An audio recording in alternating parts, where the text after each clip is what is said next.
It will come. Need not. So it's ready now. I think ma'am start with the introduction. Sure. I have actually logged out. Okay. A very good afternoon to everybody. And thank you so much for joining in this session. It's one of the continuation of these sessions which we have been trying to bring in innovations and new developments and how you can grow into your business. And one such unique thing what you're going to learn may not be so unique, but the opportunities which we will like you to understand in whatever you've been taught today. This is, of course, the time changer. We all are talking about pre-COVID and post-COVID times. And what is more important now is today's session, which is going to cover up the post-COVID times. This is where optometry has to lead into it.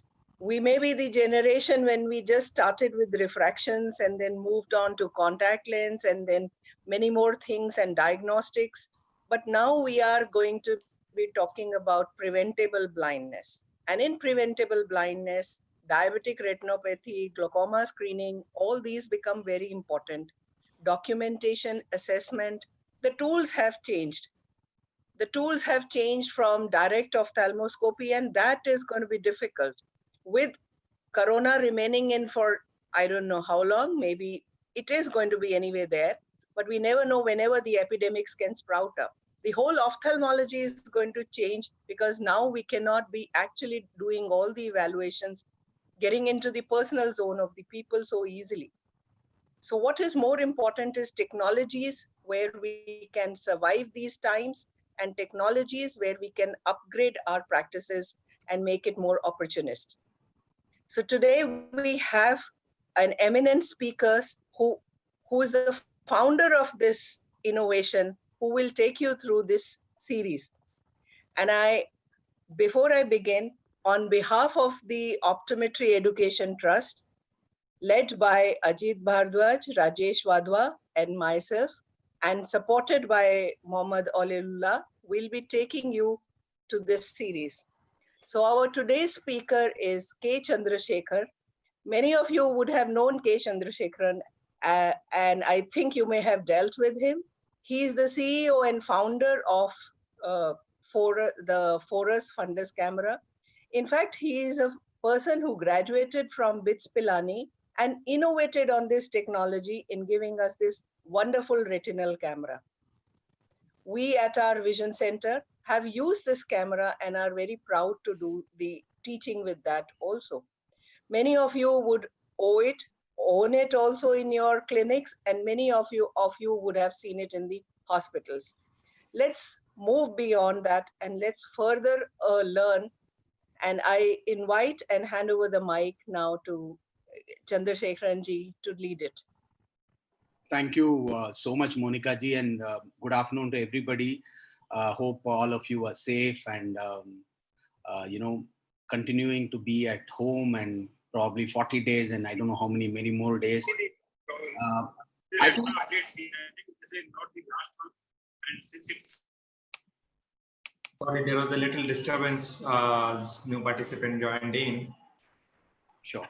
So I want to talk about how do we build innovative and sustainable business opportunities for optometrists. Now, first of all, I'm even qualified to make such statement. I think the only qualification I have is I don't belong to this industry. So, I can talk what I think is common sense. And I leave it to your wisdom because you all know what will work and what will not work.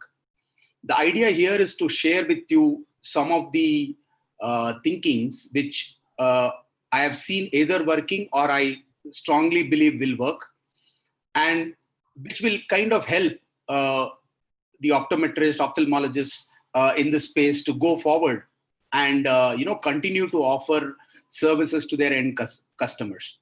Now, I think it's also important that we also think from the customer standpoint and see what is going to be relevant, because see, a lot of these things are fundamentally driven by behavior, right? And even when we started, Forus Health, one of the very critical things which we focused on was customer behavior as the major point, because, technology for the sake of technology is one part, but actually, unless it is being used, whatever innovation you do is of no use, right?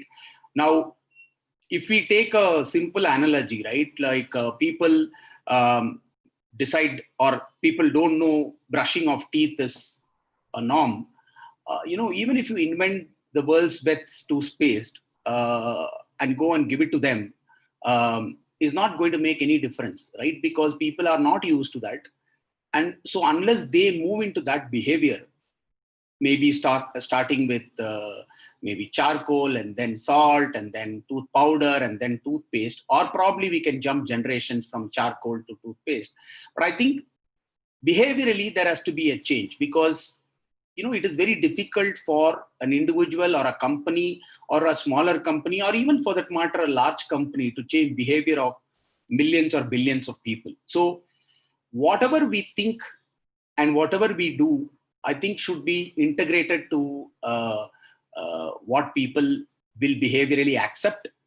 And more importantly, anything and everything we do has to be monetizable, because at the end of the day, we are doing business.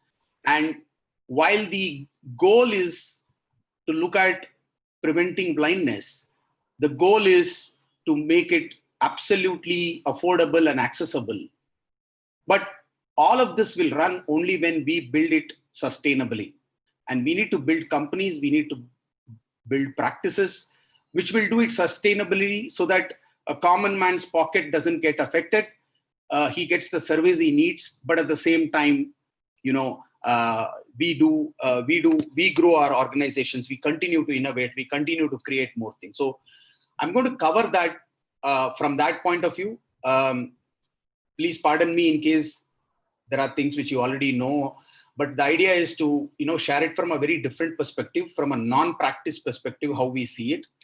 And I'll give you, some examples which we have seen in India, outside India, just to kind of, navigate this whole thing. I want just to give a 2-slide introduction to Forus. Forus started in 2010. We started with this goal of eradicating avoidable blindness. We were very fortunate that the biggest of private equity venture capitalists like Axel, NewQuest, Asian Health, and Team Fund invested in us. We have 5 products so far, more than 2,400 installations, 36 countries. We estimate that we have crossed about 6 million lives and probably saved about 1 million people going blind.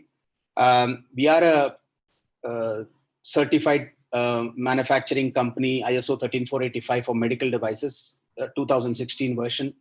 More than 2 million people are on our platform. All our designs are ground up. We have not done anything, re-engineering, so all the products we have done ground up. So we have filed about 21 patents. 4 US patents already got granted, and 17 are continuing, in the process. We have 3 products which are CE and US FDA cleared. We have also got several recognitions. Economic Times, when they started the Startup Awards, we were the first company in 2015 to get the Social Entrepreneurship of the Year. Very recently, Marico awarded us the Marico Innovation Award. We are the only Indian company to be exhibited in the Tech Museum in San Jose in the US. And recently a book was released on 7 Sutras of Innovation. And I'm very proud that, in the league of companies like ISRO and Tonbro, Forus was also listed. So this is just to give you an introduction who we are. And these are few points which I kind of believe. I have heard several webinars of eminent doctors. I've also attended webinars of very big consultants like McKinsey. And these are some of the points which I gather. And, this is what I believe also may be true. So the first thing what most of the people believe is the outpatient department will go down by 30 to 40%. Now, probably it's down by 70, 80%, but they expect it to go down in the short and the medium run by 30 to 40%, in the sense that even if the lockdown kind of reverses, the inertia to come to OPD will be not that great. And patients will be very reluctant to come to hospitals. Now, I hear two kinds of theories, and I leave it to you to make your own judgment. So one theory says that patients will prefer to go to smaller clinics because they expect lesser rush to be there, and so they feel that they will be more protected in terms of catching an infection. The other theory says that patients will go only to larger hospitals because they believe that they would have got all the process in place. So both seems right from two angles, but only time will answer which is correct. I think a lot of people have started tele-op OPDs, what we call, and these tele-OPDs, I think, will continue to stay. It will not drop down. And I think when this tele-consulting or tele-ophthalmology or tele-screening or tele-OPD, all of these things started, I think a lot of people start talking about it, and a lot of people try to jump into the bandwagon. And I think it's very important to understand if you have to make something for long term. So what is in lockdown versus what is going to be there post lockdown within the corona premises are going to be different, because in lockdown, your movement is restricted, right? Post lockdown, but when corona infection problems are going to be there, I think there is going to be a lot of things which are going to be driven by people who, what decisions they take, because today they are restricted. So I don't think we should take this 40 days or 50 days as a benchmark, but I think this will show a trend. And I think we need to be, whoever is very smart will catch the trend and kind of move in that. So I think there will be two type of customers. One will be the existing customers, right? The customers who, the hospital has been doing for the last 5 years, 10 years, 2 years. And the second one will be new customers. So somebody like me, I get up in the morning, I find that I have a problem, or I'm not able to see well, or I have a blurred vision, or I have watering, or I think I have a red eye. I'll find out a nearby doctor and try and call them. Now, so these are two different aspects, right? So me being a patient asking for continuous guidance, and second is me being a patient, talking to the hospital for the first time. And both of you will appreciate that the technology which is required for both of them are very different. And when I mean by that, I'm not talking about the teleconsulting technology, the technology which is required, how to manage an existing patient versus how do you actually do something with a new patient. Because unlike, some of the branches of medicine where probably you can't do anything, versus in some branches where you probably could do like 80% talking to the patient. I think in ophthalmology, there are definitely few things the doctor or the optometrist want to know. One is whether the patient has got, or the consumer has got refraction, is he got a power, is he got any retinal abnormalities, or he's got any anterior segment abnormalities. So I think, so without that, it is very difficult for him to kind of give the hospital, the doctor to give any kind of feedback, right? Or any kind of consultation. So I think we need to have two different things. We'll go into that when we, get inside. I think digital will become a new normal. And this is something which is really, really expected, because like if we look at demonetization, post that the digital economy definitely took off. I think COVID will probably drive the same thing for healthcare. So digital will become the new normal. Whoever adopts it will, be there, and whoever doesn't adopt it or slow to adopt it will be forced to adopt it because, the consumers will want that. Again, these are thoughts, and these are based on several sessions, learning from experts. Of course, the reality is to be seen, but I think it's always good to be proactive, understand and do. Anyway, we are doing our current practices, but it is always good to look at what we should do in case these things change so that we are not left out. I also feel from our industry standpoint, few of the device companies, standalone artificial intelligence companies, standalone platform companies will die because in the short run, when there is going to be a dip, it's also going to have a lot of calamities which it will take. And sitting in Bangalore, I'm fully aware of what the startup industry is going through. Especially companies which are dependent on daily income, who either e-commerce companies or companies which are offering certain services. All of them are finding it very difficult, and it is very difficult to raise capital in this juncture. So none of the venture capitalists will be putting money into companies. So there will be a lot of issues. I think teleconsulting integrated with electronic medical record will help doctors and optometrists to offer continuous care. I think, EMR has been a subject which has been spoken for ages. Even in the US, the adoption is not that great. In India, obviously, it's not definitely, and there is also not a standard. So, but I think today, if you take the point number 3, when we look at those customers who are existing, a doctor is not going to remember every patient's case history. Now, if he's in the standard way of, file-based, methodology, then when the patient calls him, he may find it very difficult to consult the patient. So I think there will be a shift towards EMR, simpler EMRs, because I think,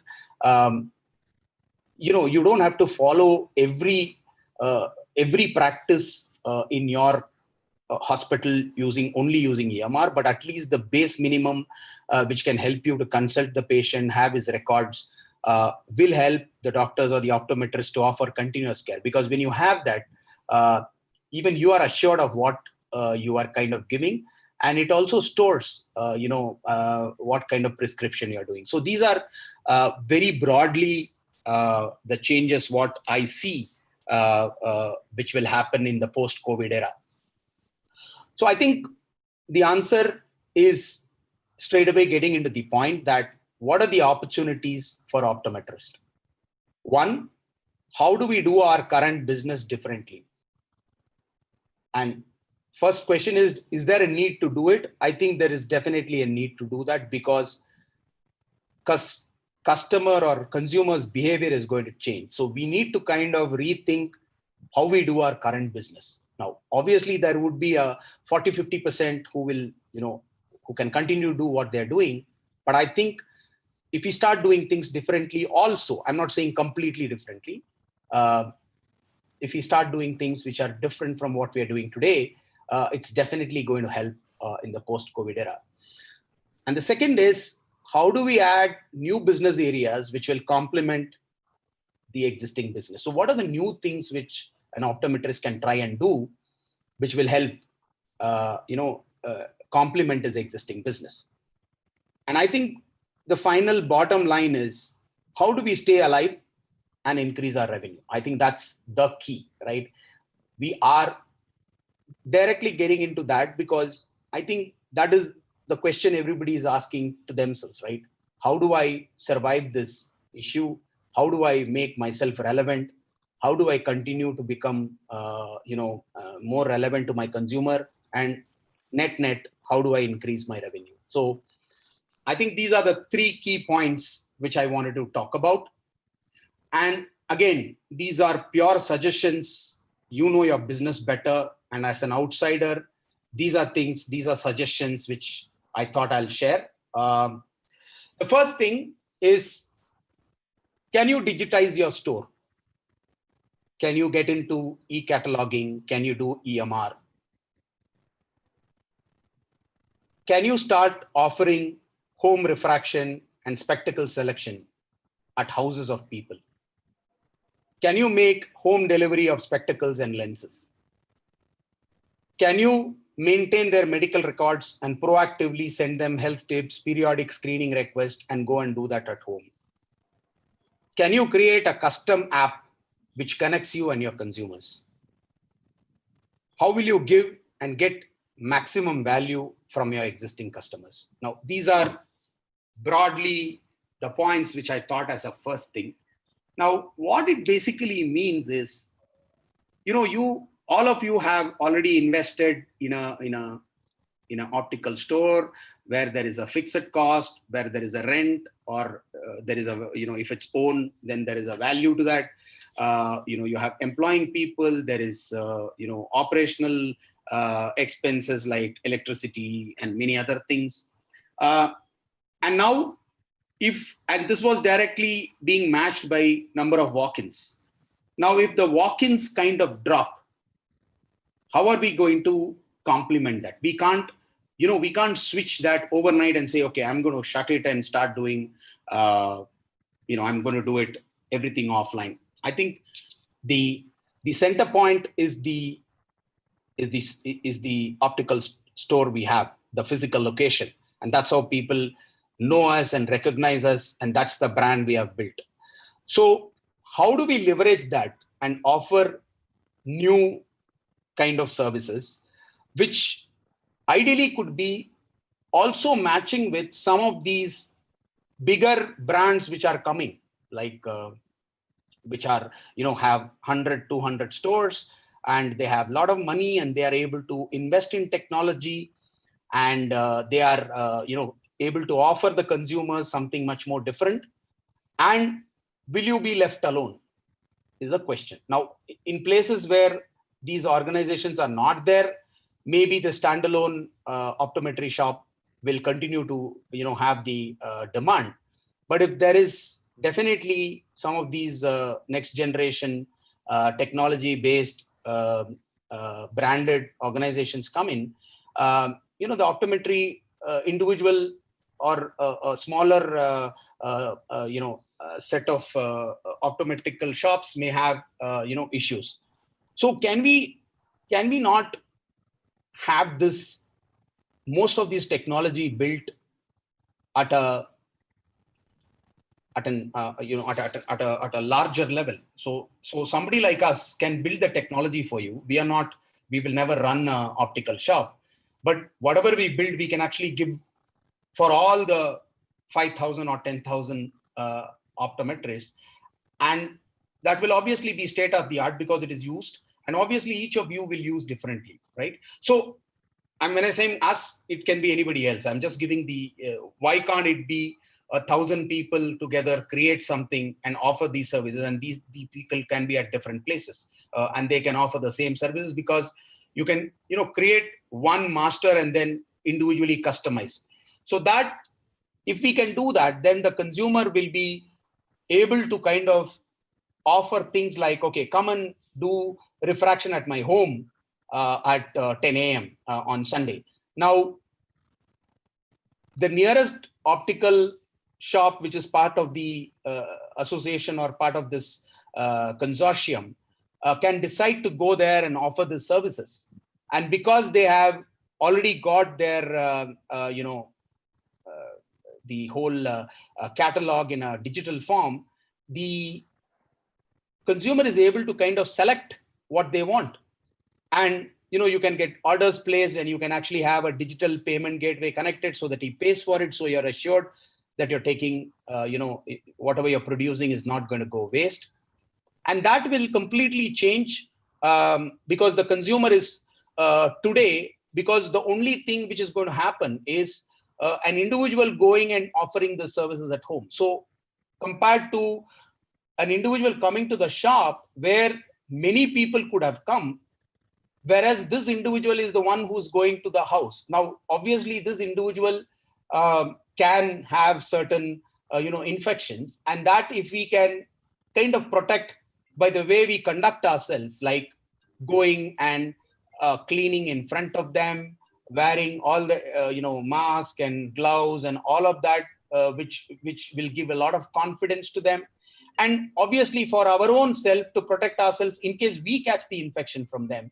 So I think if we can demonstrate that, I'm sure that there would be a lot of people who will want this kind of service, and obviously there cannot be a better better one to support this by the individual optical shops, because they have the knowledge, they have the experience, and they know how to conduct it, and they will do it far more ethically. So I think that is a huge opportunity.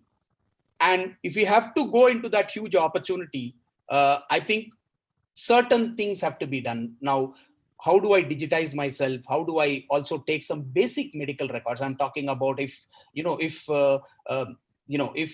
you call up my father and tell him that, look, sir, you were actually, last time you changed your spectacle was in 2017. Now it's 3 years. And I think your power must have changed. Why don't you come down and take it? And last time your power was minus something, blah, blah. Now we'll check it and see whether, or shall I come to your house and do that? I think these are things which we can proactively do if we have these tools. And that will kind of put us also in a league where we can compete. And because we are a consortium, we can compete far more better. And each of us are continuing to still build our brands as individual stores, but at the same time using the collective strength of building technology. And in fact, we can do a superior technology if it is possible. Now, also having a custom app. Now, this may be a little too much because how many apps an individual will have? But I think if it is doable, you have a custom app with your, individual customers, and then, you can not only, look at lenses and spectacles, but also look at retinal imaging or anterior segment imaging.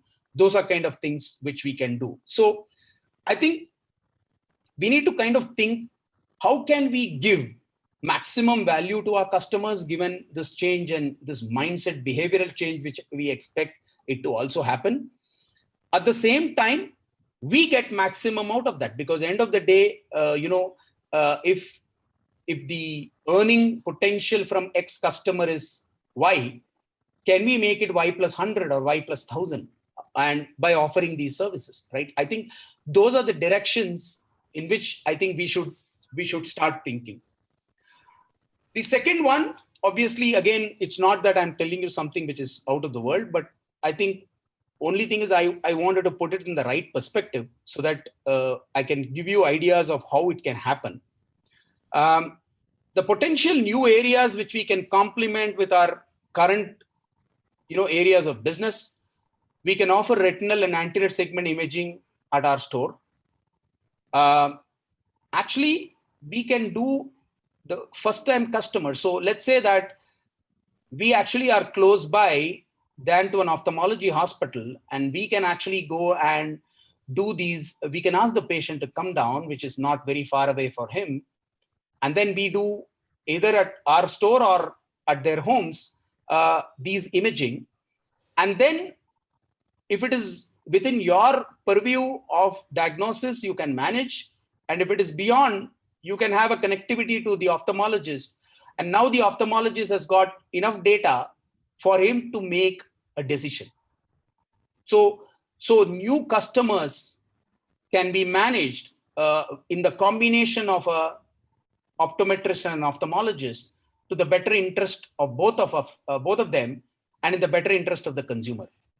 The second thing could be follow-up customers of ophthalmologists. Now, let's say somebody had a cataract surgery and the ophthalmologist is calling him, coming, which is required to have, let's say, a review. So you could be comparatively nearby and you can go and offer these services, taking images or following the protocol, what the ophthalmologist wants, and kind of share the revenue, which is again in the better interest because of the consumer, because he doesn't get any infection or he doesn't get anything. And there is also a qualified eye health person who's actually talking to him and taking the inputs and sharing it with the ophthalmologist. So I think this could be the second idea. And for this, we basically need to build healthy business relationship with our nearby ophthalmologists so that we can start offering services.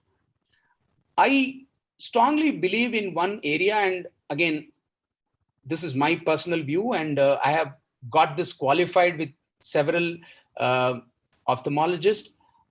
They all agree with me, and I leave it to you. And this is something which I strongly believe, what I call it as disease management, right? Now, most of the time when you have a chronic disease, let us say diabetic retinopathy or glaucoma, now this disease is going to be there with you for the next 20 to 30 years as long as you're alive, right?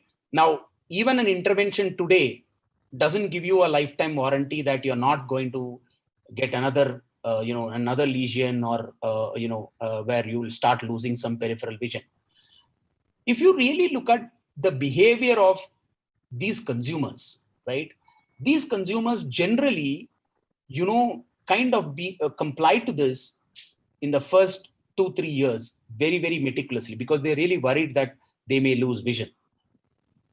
But then after 2-3 years, when they feel that, oh, nothing happened or nothing happened, they feel that, it will not happen to me. Now, exactly like the COVID situation, right? We have all been at home for 40 days.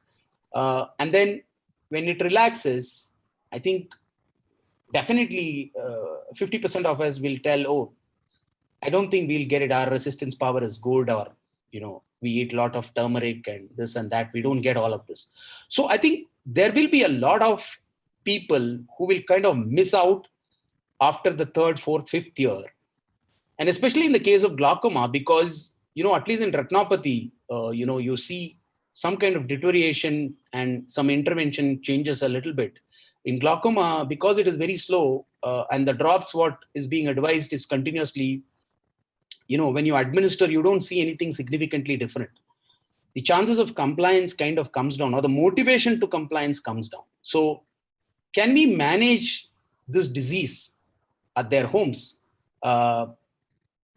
along with the support of the ophthalmologist, and can play a role in going and doing this home screening, and then the teleconsultation can be done by the ophthalmologist. So I think this definitely, is going to be a worldwide phenomenon, and I think there's going to be tremendous scope. And obviously you need certain things, which I'll share a little later. But I think I'm saying that these are things which we can kind of think through, and then there'll be definitely a few requirements which we will have to in order to do this. And companies like us can help you do that. And as long as you are driven to do this, we will be more than happy to kind of support these things.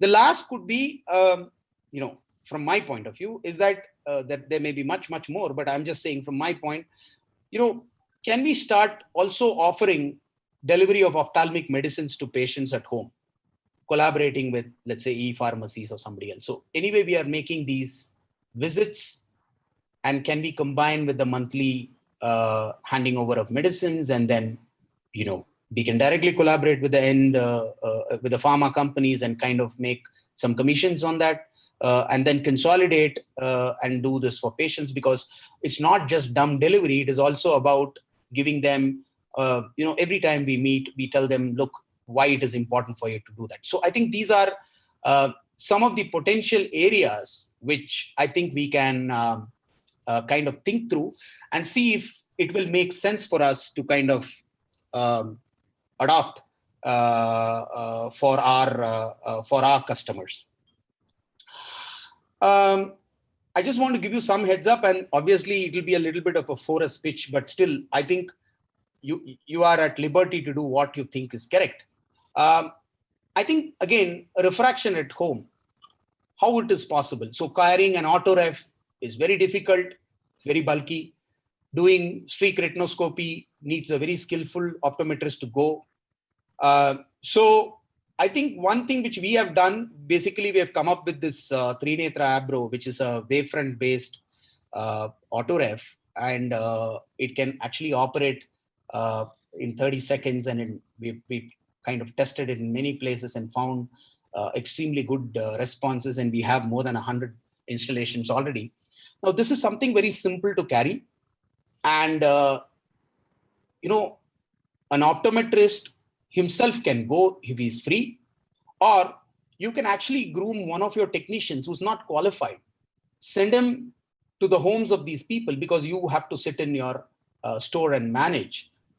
And then we can actually do a tele-refraction. So when he does the refraction at home and maybe also does, let's say, trial frame, you with your knowledge and wisdom can correct whether you should do something extra, something more.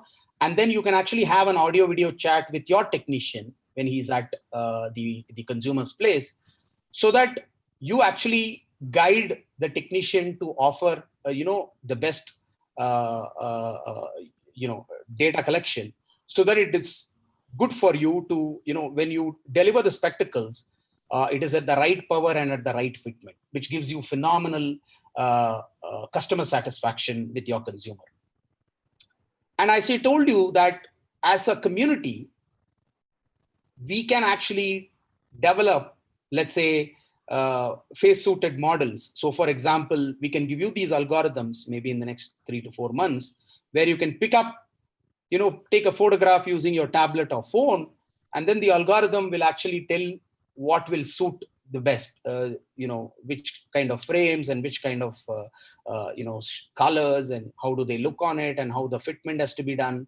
And then since you're actually doing physical refraction at their places, we will be good to go to deliver the finest spectacles to them, which is aesthetically beautiful, power-wise correct, and fitment-wise perfect. So I think this is, one idea which I can throw. Eye screening on wheels. I think Dr. Natarajan is very passionate about this. We worked with him, created eye screening on wheels for retinopathy in Mumbai. Again, we can do this, build it in such a way that fits into a motorcycle, and the device is built in such a way that it can take care of all the shock and vibration and still works. And then, you can actually ask your junior optometrist or technician to go, and you can kind of finalize the prescriptions where the whole thing. He can even also carry custom samples if required to show him what is the difference between A glass and B glass, and A spectacle and B spectacle, and how some frames are different.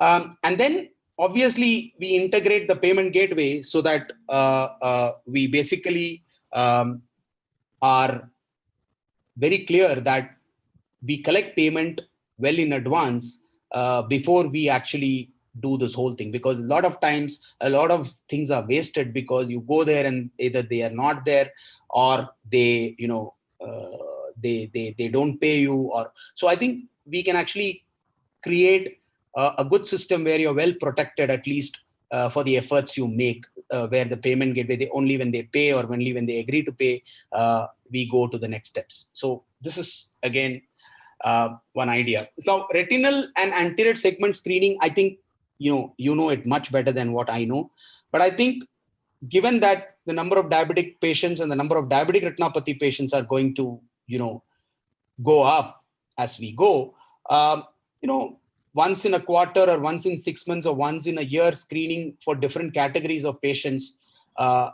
becomes a clear requirement. And because it is a clear requirement, we can kind of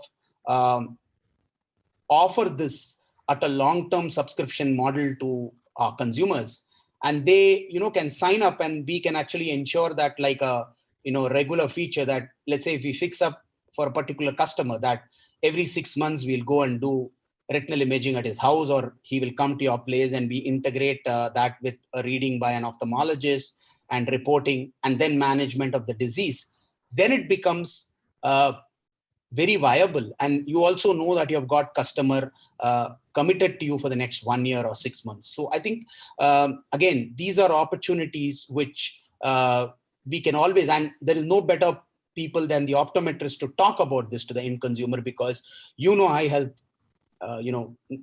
just next to the ophthalmologist, and you will be the right persons to kind of educate them what happens if they don't adhere to. And that will give also them a lot of, I would say, confidence, and they will they will also feel that they're not being taken for a ride. I think that's very important, because bringing in confidence. And I think whatever I'm telling, I think it's very important that we do it only when it is really required. Of course, we have to make money. Of course, we have to build our business. And I think if we also build a reputation of doing only when it is really required, I think that stands far more better than, you'll be signing up everyone and anyone. So I think, people will know, or the spreads by word of mouth. So I think, and obviously that better.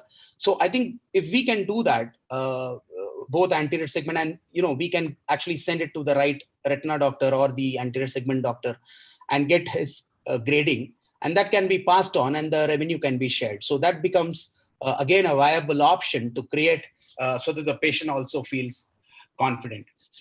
I just wanted to have one slide, which is fundamentally a 4S slide.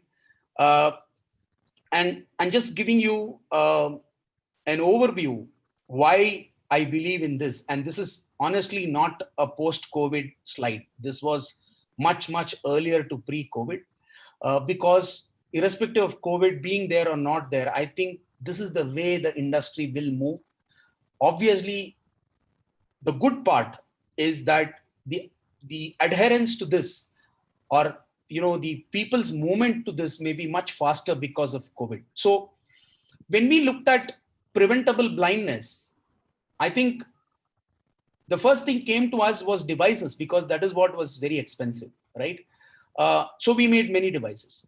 Second is, we touched, as per our estimate, about 6 million lives. But then when we really analyze from the problem point of view, right, the magnitude of the problem is so big, 6 million is not a big deal, right? So what should we do in order to reach more?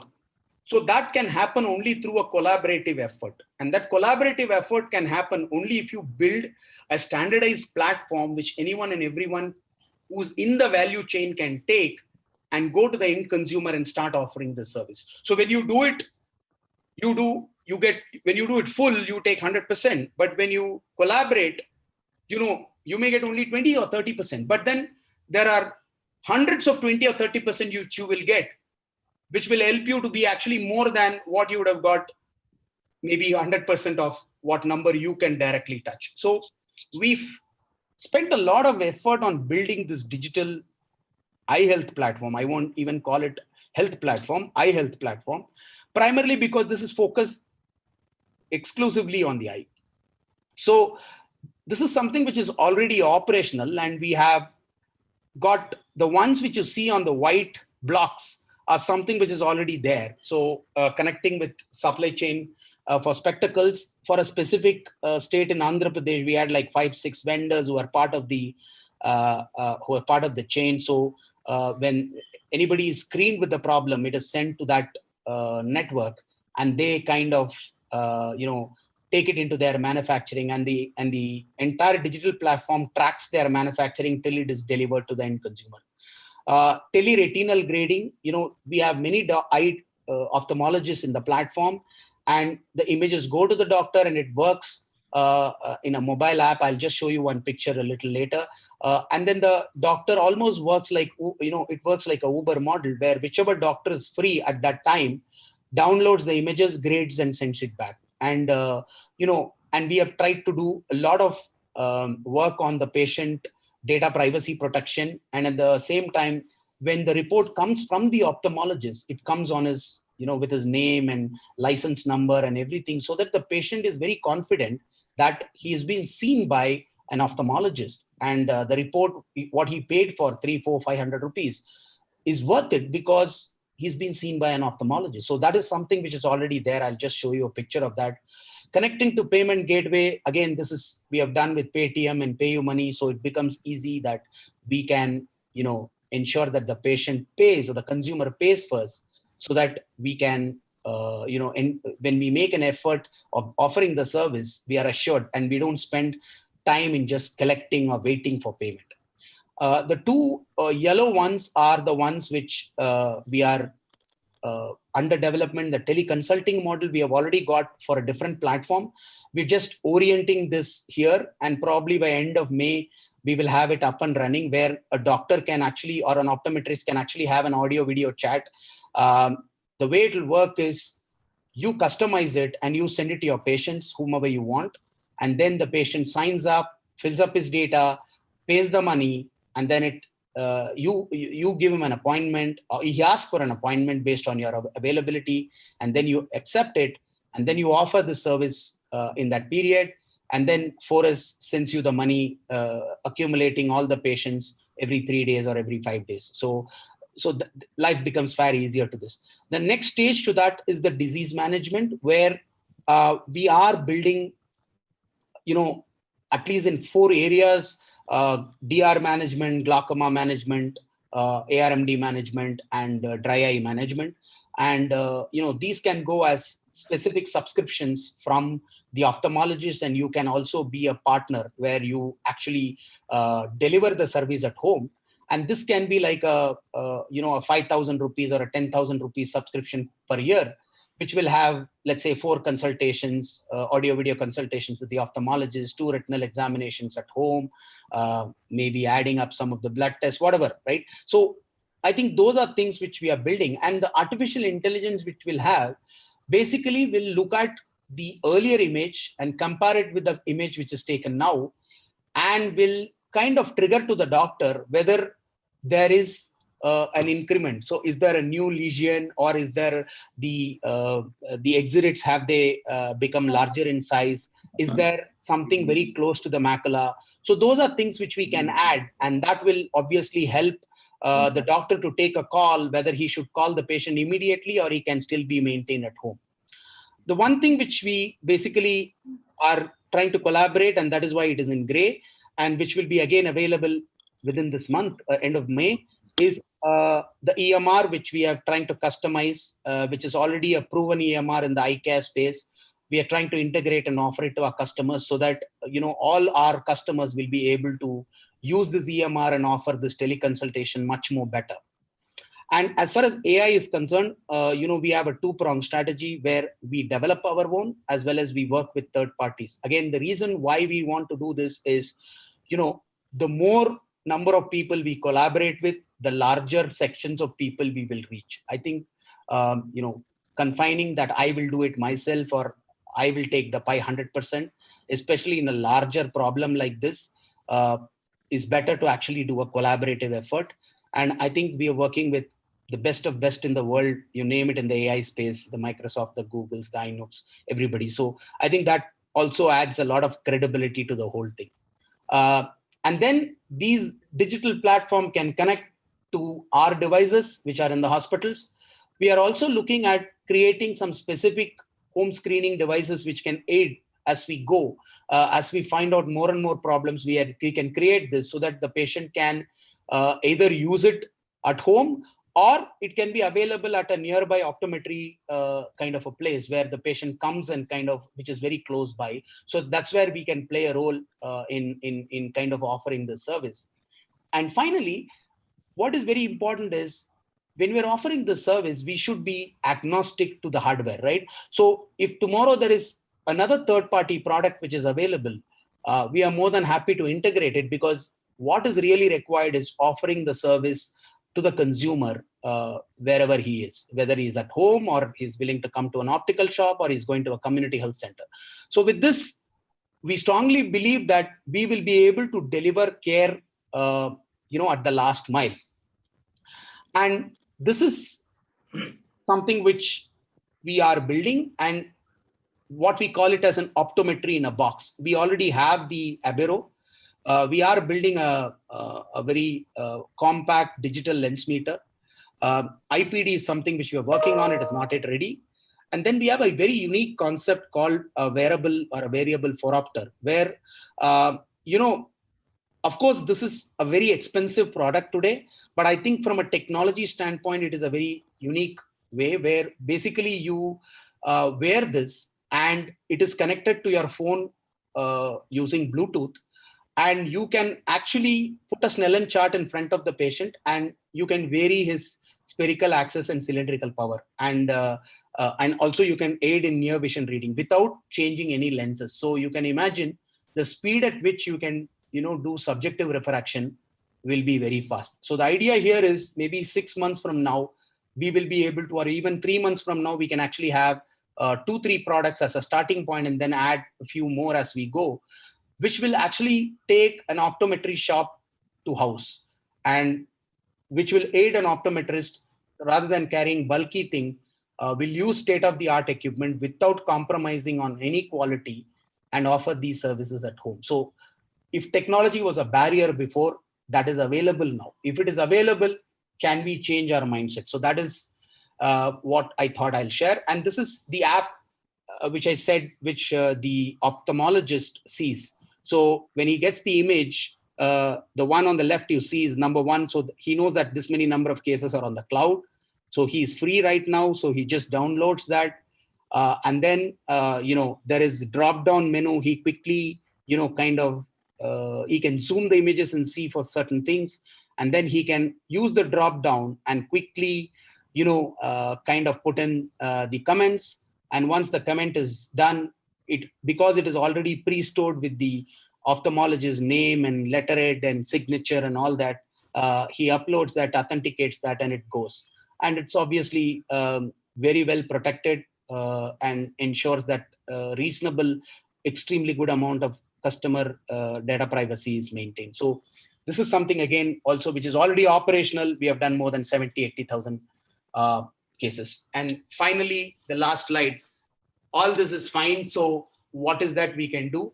And again, there is no need. The idea here is to tell you from my little knowledge what I think we can do. There is no need that you should use 4S or you should use any of our hardware or software. I think the idea is, if as a community we all develop certain ways of working which will help us reach the patients, I think that is more than important than only using 4S hardware or software. But of course we'll be happy. So the last thing is, what is that we can honestly give you, right? One, we can offer very specialized pricing if you want to buy it upfront. If you don't want, you want to use it on a pay-per-use basis, if there is a minimum patient guarantee every month, we can offer you that. So you just buy a prepaid wallet, don't put anything upfront. We can again offer our digital eye health platform customized for you, again on a pay-per-use basis, so that you don't invest in the development, but you pay us on every use. Only when you make money, you pay us money. And then we already have connections with ophthalmologists who are already doing retinal and anterior segment image reading. And you can also bring ophthalmologists whom you think is required. So again, the platform is so versatile that you can actually dedicate it to only one ophthalmologist whom you want to grade, or you can use many of the ophthalmologists who are in our platform. So again, there's nothing very, there's nothing which is very, made very strict, right? What is very important is, how do we reach our end consumer? How do we offer a service to him? How do we ensure that we continuously monitor him? And how do we ensure that he doesn't go blind? And in the whole process, how we make ourselves profitable, build a good company, and create with a lot of values and ethics. So that is what we can offer. And, that's basically my thoughts. Thank you for giving me this opportunity to speak. I hope it made some sense. If it is not, I'm sorry about that. But otherwise, I'm very open for any questions, any suggestions. I can share some of how commercially things work if you want. All of that I'm open to answer.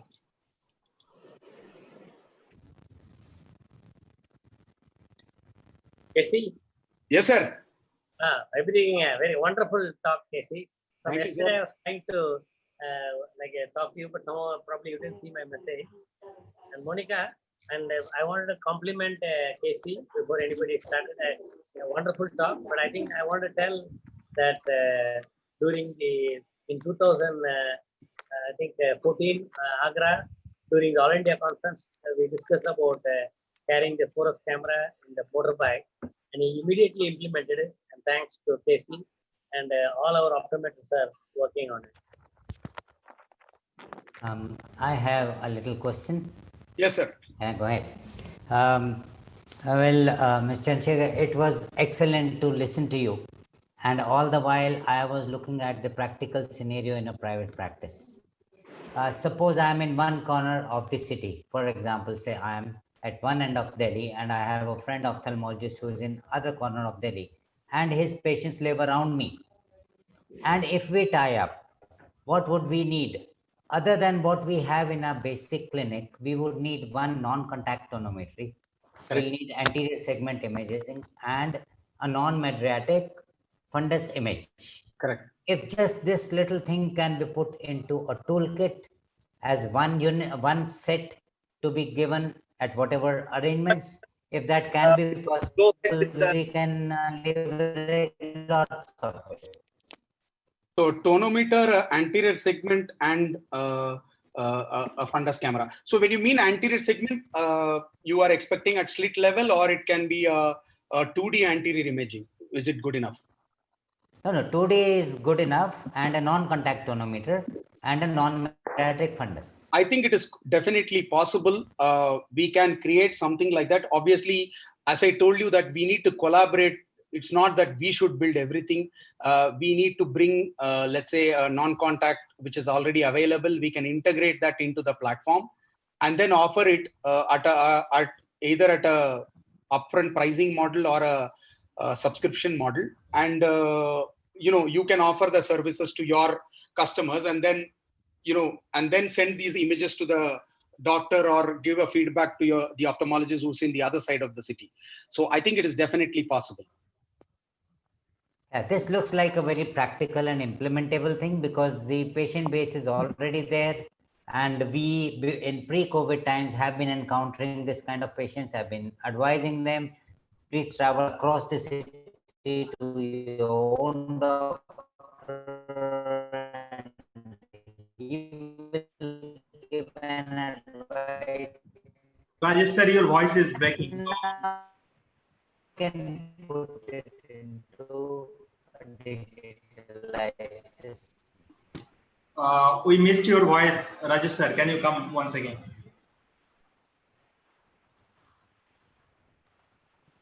I was suggesting that this kind of scenario has been existing even in pre-COVID times, that we encounter certain retinal conditions or fluctuated intraocular pressure or maybe some anterior segment conditions in which the patient needs to travel across the city to his ophthalmologist. Rather than doing that, it may be good that we can have this kit and then bridge this gap. Absolutely, sir.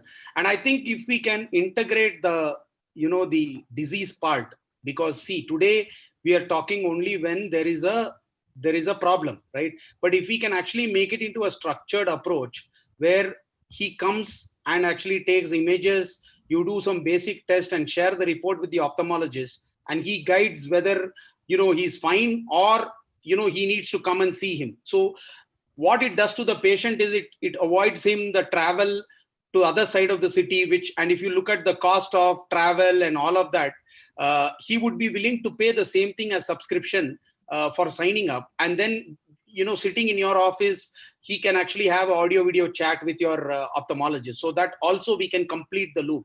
I think not only looking at the immediate contingency, if we can also plug in with the overall disease management profile as we go, I think it will make a lot of sense, for the patients as well as for the optometrists, because now you are not only going to see one-off patients, but that you are going to see regular one patient coming thrice or twice a year. And if we can kind of add up 200-300 of them on a regular basis and with new patients, then our return on investment on the equipment or the services becomes much faster. That's true. See, the glaucoma patients and the diabetics, they do need to visit their ophthalmologist maybe every 6 months. And if this input can be given, that can be kind of pushed away. Correct. Rajesh? Yes, sir. No, I just want to add to tell about KC. Last 3 weeks, I am discussing with my staff. Right now, our entire Aditya Hospital is run by an optometrist. He is there daily. That is Ansar Sheikh. He's in the morning at 11 to 6, I think he works. And our ophthalmologist come after he finishes the examination. That means we do a teleconsultation. We are using one A&T software and then one more Hexagon we are using. And we're still not integrated as Casey put with the EMR. We have a EMR, we have a tele software. So through that, we find out an emergency, they come, they get their vision check, everything. And then he gives the patient for Dr. Jaydeep, the retina consultant, or Dr. Amit Jain, and then cataract cornea for. So that right now we are doing a hybrid, which is what we spoke last week. And now I already told, I thought the lockdown will open on Monday, but I think I was suggesting to them next 1 month, because I am 60 plus, I decided why should I see the patient directly? Why not use technology? So I have suggested that I will sit in the 3rd floor and all patients who don't need surgery will be done teleophthalmology. That means our consultant will see to the half of my age and then advise. And if they insist, they pay a consulting fee to me, and I can examine through the software, the retina and the anterior segment, what patient spoke between 3rd floor and 1st floor, so that I don't come in physical contact with the patient. And later, I am actually thinking of even expanding to the fellows of Algejo, and why not to optometrists, because regularly also in the Algejo hospital, optometrists prepare the patient and then they bring to the retina operator. Sir, actually, this is a brilliant thing, sir, because if you are within the building, if you're doing teleophthalmology, it also gives you some of the limitations and which you will, you're not physically seeing. Ultimately, you can meet them, but you're not doing. And that also helps you to, for your own self to kind of get into the mode of how do I do this teleconsulting better. Exactly. And also, we will also know what are the limitations which there were there. Like if what you would have done better if you saw him on the 3rd floor. And then we can try and see if we can build certain things to kind of, overcome that limitation. Still, nothing can beat face to face, but at least given that we can almost reach like 80-90%, then we would be solving a bigger problem. No, I have another selfish motive here. For the last 5 years, I wanted to be like my 2 mentors, that is Dr. Badrinath and Dr. John, which when they were practicing, last few years, they only saw surgical patients. They never saw any other patient, but because of the name reputation I have created, I'm suffering where anybody wants to see me. Now I think they may not like to come and wait unnecessarily because patients had to wait 6 hours, which is not advisable during COVID. And so I think I also will have enough time. I want to tell the patient, I will see whatever opinion you want, but you pay me, but I will see only through teleophthalmology. Surgery is there, I will have to see you, I have to touch you. I'll use the glove and all the PPE and I'll operate you. And rest of the patients, you want to say hello, you can even, earlier I used to tell them, you can come and say hello to me and have coffee with me. Now I'll say hello in the video. Available, I'll do free. But consultation, if they want, they should pay.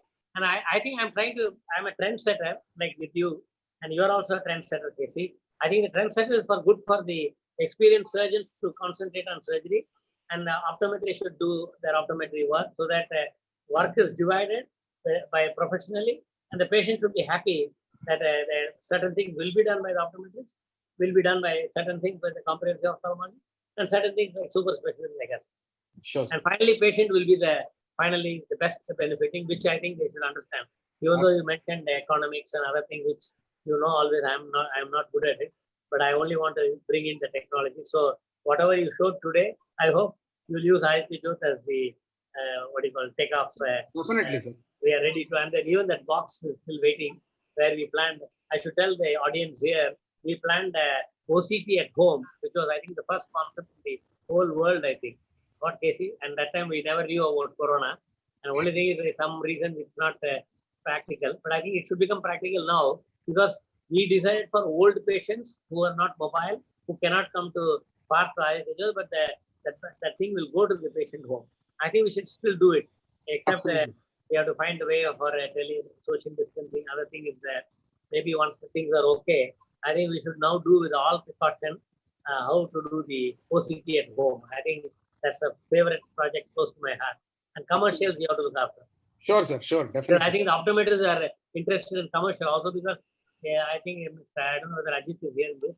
He was asking about what is the minimum investment required last week in the webinar. You have given a good answer. Use an pay, which is, I think, amazing. And I think that's the best for any optometrist. I think we have trained about 100 optometrists in the last 16 years, apart from Elite School of Optometry, which I was associated from 84. So next week we are going to do Aditya Jyot tele, medicine and tele optometry webinar. I hope they will contact you to do a short talk. Sure, sir. Sure, sir. Yeah, it's so nice. It's Dr. Natarajan and Casey. Yes, I think this year. The way you have highlighted the importance of telemedicine in times when we need to keep ourselves safe and our patients safe. And what I understand is this, that the optometry is developing to be the public. And I see a great opportunity for optometrists sitting in different part of the country, collaborating with Dr. Natarajan and like-minded ophthalmologist. As you mentioned that you have already a pool of ophthalmologists who are on your panel who can give us consultation, which is already available to us. So that's something which optometrists didn't know about it. And I think it's an opportunity whereby ophthalmologists who are very much open to an idea that they want to see patients who need surgical need. And that's something where optometry have an opportunity to prove that, yes, we are here to help and send you patients who need your skill, and we need patients to manage in a collaborative and in a co-management way with ophthalmologists, whereby we also have a small share of the pie, which we need to. Yes. We need No, you deserve it. I think that's the idea, so that the patient should know they are paying for their professional services. And I think it's a great idea. And I wish every optometrist trained with me takes this opportunity, including retina fellows, including comprehensive ophthalmology. We have a big, I think about 150 of us can come together, maybe 200 of them.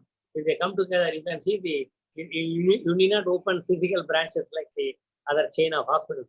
If they can have a small board, the franchise, I think telemedicine, and I think and then make sure there's a quality control, because everything can be recorded.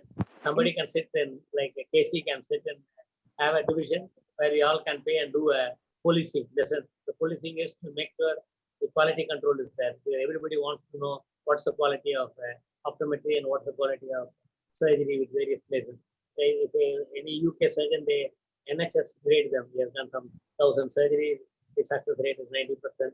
Here we do ourselves, but I think we can have that wonderful, EMR integrated telemedicine, which Casey said. I think it's the future way. And I'm happy. I started exclusive retinal surgery practice in private, which Dr. Badinath and Dr. Nagpal thought in '88 not possible. Even I thought not possible. That's why I came from Kakinada to big hospital, Bombay Hospital. And later I was forced to start because I couldn't get support. And then I became it's a success story. And now in Mumbai, we have 200 retinal surgeons, Mumbai and periphery. You can imagine when I came, I was the only one. So same thing, we can distribute work.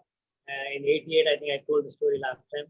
Optometrists had their limited work, but not many ophthalmologists were doing their refraction and everything. So which I think, I always tell refraction is the most important part of the patient care, which today Casey mentioned how you can take refraction at home and vision checking at home, which is a real thing to be done, because there is one problem in monitoring AMD patients and diabetic macular edema patients, where I think there is a beautiful role of the optometry, where they can do the vision check, they can get and now with the Casey model, we are going to use a mobile OCT and a mobile fundus photograph, because we have got another OCT which can be mobile, which we are planning. And I think that's going to be the future.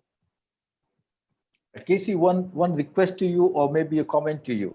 Sure, sir. You mentioned that there are two models. One is the upfront model, whereby an optometrist can pay and practice the way he wants to do, and the other model you said a pay-per-use model. But I have a request to you that don't make you said there should be minimum guarantee. At a time like this, when we really don't know how many patients will come for this technology, please don't make it so restrictive that many optometrists cannot choose the possibility or the opportunity. So keep it in such a way that it becomes a very user-friendly model, and a model we can replicate it not just with 10, 50, but maybe with at least 500, maybe 1,000 optometrists at one time.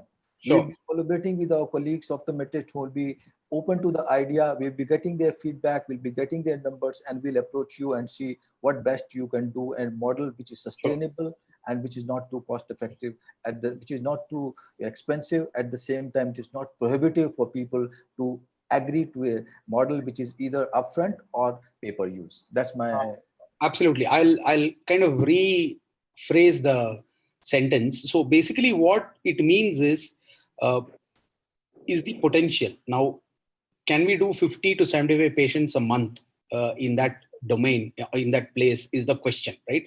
You may not do today.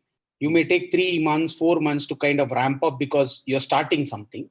So there is nothing like fix it, right? The way it works is basically you buy a prepaid wallet, which is like 10,000 rupees, and for every case, based on, let's say, the assured amount, 200 or 225 rupees keep getting deducted from the wallet. And you can obviously, of course, we want you to use it in a month, but you can obviously take it 2 months also. But the thing is that once the wallet ends, you again top up. Okay, the system doesn't work, so you top up. So it's a very completely digitized way, right? Now, what I meant by when there is a minimum, minimum guarantee is primarily that we should know that it is not a place where it will not do more than 5 patients a month or 10 patients a month, because then there is no ROI. But if it is capable of doing 50 to 75 a month, which is probably like 3 a day, then definitely it is worth, and we are not going to be putting the gun on the neck and saying, no, you should do it from tomorrow morning. We also understand, because it takes ramp up. It takes time for people to understand. It also takes for people to advertise that such a facility is available, right? So just because you put it tomorrow morning, nothing is going to happen, right? So we clearly understand all of that. And we will ensure that we work out something which is reasonable for both of us, and we'll make it a success. So Ajit, I just want to tell my experience with KC, and I'm saying I'm dealing KC for long, and right from the time the forest was formed. And so like always, I think I used to tell him, why not you give me first and then let me pay later. And he has always replied. It's not that I have taken and free and not paid him. And we make sure, I think I pay with a delay, but somehow I get a sponsor through foundation. So we have already given to my friend a business. I think we should restart thinking with talking to KC, where we decided to do home checking as a separate company. So I think KC, you can explore with our Ravichandran in Malaysia. So what I'm saying, I also spoke to Mr. Ajit on a few days back. Ajit has visited us when he was in Lotus in Mumbai. So he knows, and many optometrists who are watching around, we are like-minded. So I think we can have something like Altejo Telemedicine as a company separate, which will monitor or give these things. And instead of each one advertising and struggling to get patients now, I think there's a great idea. Instead of having physical branches, they can have this franchise model as a separate, and wherever somewhere we can find a way how we can do this as a business model with somebody investing, and then the optometrist who is having minimal income can also start earning from the beginning. So you help because of our foundation, I think give equipment, then we find a sponsor and then we pay you. Here it's a little different. I think as a company, we can do it as a nationwide, including many optometrists who are willing. Sure. I would like to add here, I think educational institutions also, we would like to talk about all the group of our educational optometry schools. And I think the nurturing has to be done at the school level. So Sure. we really need to bring in this kind of concepts. It is sad that there is generic teaching, but there is never practice building teaching. So if we can all institution level talk over and decide that this is a module or a workshop which becomes mandatory for them, and we bring in this model so that how to do the practice by this method. You've given an excellent slide which we snapshot and we saved it, because that's the vision which we look into. And I think that has to be taught to all the young ones, because you see the insecurity of what's going to happen in future, the jobs, the kind of changing paradigm, And we always bring into the thought to our student, look at yourself after few years. You may have a hospital job for some years, you may do something, but at the end you should become your own boss and your own practice building. And that's where country needs it also, because this is where these people need to go down to smaller towns, and we have many who come from such remote areas to us. So don't stay back into the metro, go back to your remote town. The opportunity is there, and this is how it will work out, the model that you're telling. And I Yeah. think we will integrate it into our curriculums, and I see a Absolutely. lot of things to be done on that aspect and bring it as a part of teaching only. Absolutely. In fact, we can, apart from the, the business, we actually should teach them on what is return on investment. When you invest X, how should you take that back? And we can actually give them an Excel template, which is very easy for them to kind of fill up. So for example, if somebody is from, let's say, Bhiwani or Rohtak, he knows how much he will get from a patient. And, if there is the CapEx or OpEx, whatever it is, how many patients he should see for him to break even, so that he takes home 25,000 or 50,000, whatever. So if you fill up those kind of things, we can create a template so that he knows how many cases to do. So there is a motivation, and we should also teach them basic business, ideas, where how do you calculate ROI, what is the break even, how you should charge, what can be an innovative way of doing, because things are now moving out of very traditional, and we need to kind of ensure that we give them this education. Whether they want to do it or not, I think is left to them. But I think it is very important that they know, because they bring in the business aspect right from day one. Then it becomes easy to kind of, your orientation becomes very different, and and they're able to kind of work out these things. So we'll be very happy to kind of create something for you, and which can be useful to the I students. love that, and I love to do learn it myself, because I know at certain stage of life, all my life I have been a clinician and an educator, but now I have to prepare business plans. Even we have to have business plan of the ultimate running the whole school of it. So it's really a painful exercise for me, and I know I don't want my students to go through that nightmares when I have to do that. So Sure. we would love, and it will be a great help if you can actually help us teach this Sure, model. And definitely. Monica, you brought a very good point, because many times I think I'm sure my students are watching this webinar. Many Yes, sir. students hate when I insist that they should learn patient history taking, they should learn OCT, they should learn application tonometry, they should learn using Forest camera, any camera what we have, mobile phone, adapter. We have, I think I have all the cameras for retina, and I've allowed any student can use it. But the problem is, I think they all think I am telling for making them use them for doing for my patient. No, we already have paid optometrists, we have retina fellows, we have consultants who can do it. But still, I insist every student to do that.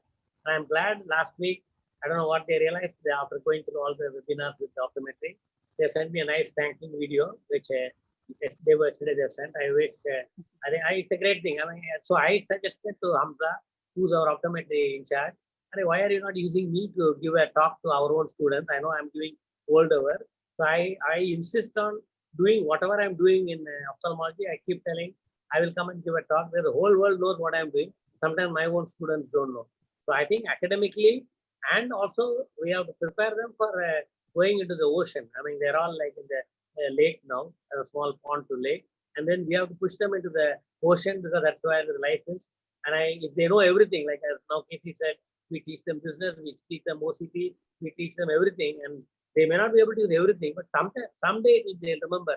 But once they have a basic, I love the optometrists who are doing PhDs in Australia and US, and why not here itself? In the same way, as you rightly said, you have gone through right from the beginning and struggling to make a balance sheet. And when things are available, and another thing I've seen, at least the students in Bombay, all are optometry or opticians' children. So I think they already have some business background, and they're interested in learning and then doing the business. So I think it will be a great thing to incorporate even telemedicine and teleoptometry hybrid and the business behind it, and how it can be a win-win for both patient and the optometrist and ophthalmologist. Well, point very much well taken, and I think it's again a kind of mind changer as we are going through our series. And Dr. Natarajan, your words of encouragement are so nice. We really appreciate all the optometry groups and friends, colleagues. There are so many feedbacks which we of course have not forwarded to you, but they're really looking forward to these opportunities. And I think the time changer is getting this telemedicine integrated into all our learnings, and I think it will not be a day far off when we'll see every optometry following it. Thank you Yeah, so much. it's called the game changer. Yes, it is. So, Ajit sir, Rajesh Wadhwa sir, would you like to sum up the session and thank our speakers? Only, Dr. Natarajan for being with us. only there must be some question answer. I believe the people would like to know. Yes. So to our honorable speaker, can you enlighten us about a tentative cost for the variable phoropter or the aberrometer for us? Sir, the aberrometer will be somewhere in the 2 lakh range, and the wearable phoropter is actually a little expensive. It is somewhere in the 3 lakh range right now. It is definitely not a comparison to the trial frame, but I think it uses a very unique technology called liquid lenses, right? So we will basically trying to get economies of scale on that, and maybe in about 6 months to 1 year, we can bring down the cost. And then we will continuously keep you updated on what it is now, right now. But currently it will be in that level, because obviously it uses a very, very new technology. And once we start pushing it in the larger volume, we are very confident of getting economies of scale, and then that will drive the price down. And we will definitely be more than happy to share that with people. Great, sir. Coming to the next one. What are the approximate pay per usage or the SaaS model cost for this patient for using telehealth or Forus platform? So I think, again, thumb rule, right? And obviously it will vary. So 2 things which we have to see, and sorry to give a little bit of a mathematical answer. So I think as far as Forus camera is concerned, right? Whether you do 5 images or 500 images, there are no major variables, right? But when these images are also sent to an ophthalmologist for grading. But for an ophthalmologist, whether you do 1 patient or 20 patients, there is a price difference, right? Now, basically, if you ask me, the price varies depending upon where the person is, right? So let's say if it is in a metro, obviously he can charge a higher price. If he's in a tier 2, tier 3, tier 4, the prices will be lower. Now, the price typically, in a very bare minimum, if we can do a 50 to 75 cases a month after, let's say, 2 months of ramp up, I think a price to Forus, which includes the cost of the ophthalmologist grading, will be in the range of 200 plus taxes, which will be about 225 rupees. And so the optometrist can charge, let's say, 300 or 350 and take the difference between that. Thank you, sir, for the clarification. Now to the panelists, there are many suggestions, and the comment came up that the subjective refraction is very crucial for before dispensing. So how do we take this concept of doing technician at remote places and optometry supervising from the practice or the optical store? So how to maintain the sanity of subjective refraction? Question to my panelists. Yeah, Rajesh sir or Monica ma'am, if you can answer to this question, because more than this one question has a lot of ramifications.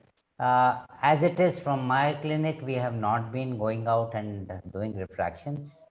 What it comes here is there should be a rider to it stating that yes, the accuracy will not be same as what we can, and an autoref, which is a small automated system, and now there are so many other ways of subjective refraction, even on cell phone with a certain small unit which one purchases. Once you get that reading, autoref, at the most one can carry a basic trial set and show it to the patient there. and show it to them in their own environment where they wish to. The patient who cannot visit is usually the one who is less mobile. He would not really be requiring a real 20/20 vision or a very high graphic kind of high visual requirement kind of patient. And as long as they get a certain percentage better than the previous one, which may not be the best what we can achieve in clinic, it may be worthwhile if we go for a very practical approach. But to be able to quote that refraction as a medical checkup for an army, it may not be right. Yes, back to you, Oli. Yeah, Oli, can I put the light into this? Yes, please. You see, I get very less time because of my schedule, my busy schedule and my tennis. I'm hardly present in my clinic. And this I'm already practicing with my optometrist. What happens is this, that optometrist is there with my patients and maybe I'm playing a game of tennis somewhere else. And after my game and I'm contacted that this is the patient in my clinic and I have this problem. So we have to understand, we have to get all the readings with me. At the same time, I can see, understanding his previous refraction, his current glasses, his current need, and you can always guide with your experience sitting at a remote place. I have only with glasses, but with contact lenses too. So this is not something which, but we need to see that the person at the going to attend the patient, he has enough skills and enough understanding with you that whatever you want is being carried forward with him. So it's something what is a kind of understanding equation which you need to develop with it, not necessarily with a technician, but maybe it could be a young optometrist, and maybe it could be somebody whom you have trained in a manner you have really liked your report to see. So it's something which is very easy. Sir, and what about it when it is domiciliary refraction? We go to patient's house. That's what. No, see, what happens is that even it happens that my optometrist, because I don't go to my patients until there's some emergency, my optometrist goes to the patient. He talks to me from there and we talk to him on phone and we ask him to take this picture, that picture, or get the refraction, or maybe get the old glasses number, and you can always come to a conclusion. There is not such a difficulty we have faced. Great, sir, for this clarification. Now, coming to the next one, again to my panelist. Sir, there are reports of COVID spreading with air puff tonometer because of preparing this aerosol. So how do we tackle that post-COVID scenario to maintain, again, the sanity? I'm sorry, I couldn't hear, maybe my audio was bad. With this autoref or air puff tonometer, there is a report of spreading COVID-19 to the patient. So how to take care of this telehealth program, especially the tonometer Rajesh sir was talking about. Okay. Air puff tonometer. Rajesh, could you throw a light on this? See, I don't know. Non-contact tonometer, how would it spread? Rather, that's one of the safest types of tonometer I we think have. some of the things are more not answerable right now because there is no evidence base on all those kind of things. Time will tell us, but of course, ophthalmology is at a big risk because we are too close with our investigations and we'll have to learn our pattern. I think it's not easy answering this question till we really have learned the answer also. So it is just randomly saying what to do right now. Yeah. I think at the moment we can say rather than having contact tonometers, non-contact tonometers will have less chance of spreading. Yeah. My guess. Right. So I think I have taken all the questions in regards of for the panelists and the honorable speakers. Oli? Yes. No. Non-contact meter yesterday in our ophthalmology webinar, where they were thinking because of the air puff is coming, and this is the particles can be in the air. So I think they are not recommending to use non-contact. And if you are using contact like application, then you have to sterilize it well. Right. I think that's a non-contact becomes a little scary. That is They are not recommending. In AOS, they are not recommending. The IGO. I think Ajit sir can summarize to this talk. We have taken all the questions that was there. Well, thank you, Chandrasekhar, and thank you, Dr. Natarajan, and thank Rajesh and Monica to give their input. See, optometry has no choice today. You cannot make today money by doing an optical or contact lens practice because of the online competition, what you face, the margins, what you get with all the contact lenses, howsoever experienced optometrist you may be, the margins are so compromised that there's hardly any money left there. I, being somebody who has seen the profession of optometry from a different perspective, in the sense that I don't have the education, or maybe an educator's mind. I have a practitioner's mind. I see things from a different perspective, and that is why the panel we have of Rajesh, Monica, and we make it so unique and so different that we brings out the best of the education. And how do you bring that education to make your business, you make your practice sustainable?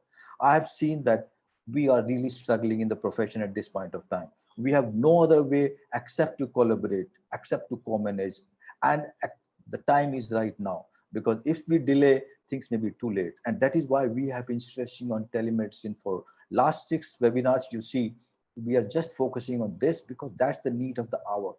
And what Casey mentioned about our optometry institutions, they only prepare you to become a good teacher, good academician, good clinician, but they don't teach you to become a good entrepreneur. And that's what is lacking in all the optometry institutions. What we need to see that where there are jobs for optometry. Optometry is a self-independent entrepreneurship profession. There are hardly any jobs, maybe 2 to 3% jobs are there in the government or in the private sector. Optometry have to find its way only by establishing itself as a primary eye care practitioner, and that will only come if you learn to co-manage, learn to collaborate, and there is no other opportunity better than this, what maybe the God has sent to you in a form of COVID-19. So with this, I think I would like to thank you once again. Again, our focus will stay on telemedicine. We will be having a next talk on LASIK co-management. How we can co-manage LASIK with other optometrists and ophthalmologists being this panel. So please stay with us. And We'll be Ajit, discussing about how to be a smart practitioner, how to be a smart eye care practitioner using a smartphone. So please stay with us. Dr. And Natarajan wishes to say something. I think Dr. Natarajan wishes. so nothing. Now from telemedicine terminology, switch over to tele-ophthalmology terminology, which will include optometry also. It's the same thing, sir. You call it. Telemedicine is Yeah. cardiology and everything. Tele-ophthalmology will include tele-optometry.